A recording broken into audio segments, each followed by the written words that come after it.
اسمك ايه؟ فيصل. عمر. انتوا ايه اغلى هدوم جبتوها السنه دي وبكام؟ انا اخذت جاكيت من زارا تقريبا سعره 750 ريال من السعوديه. ده كتير قوي عندنا، ده خلي بالك. وانت انا اشتريت سيارة اشتريتها ايه؟ بورش باناميرا.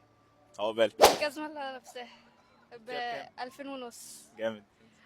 الجزمة برضو اللي أنا لابساها 3. ثلاثة كلها جزم. البنطلون ده ب 2000. الجزمة اللي هي التراك اللي بتنور دي جبتها بكام بقى؟ 5200.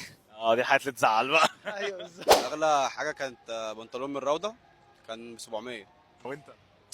تيشيرت من امريكا ب $30 تقريبا. رخيص على فكره، بس عشان من امريكا انت عايز تقول انه من امريكا يعني. عندي سؤال الصراحه، هو الميز ده جاب منين؟ ده؟ جابت ده جايبه من زايلو دوت اي جي. زي له ايه؟ دوت اي جي. طب بعد ما تيجي بعد يا اسطى. الانترفيو تقدر تديني الانستجرام اكونت؟ هو عاجبك؟ عجبني قوي. هو جامد عامه يا جدعان، انا هديهولكم. هات دلوقتي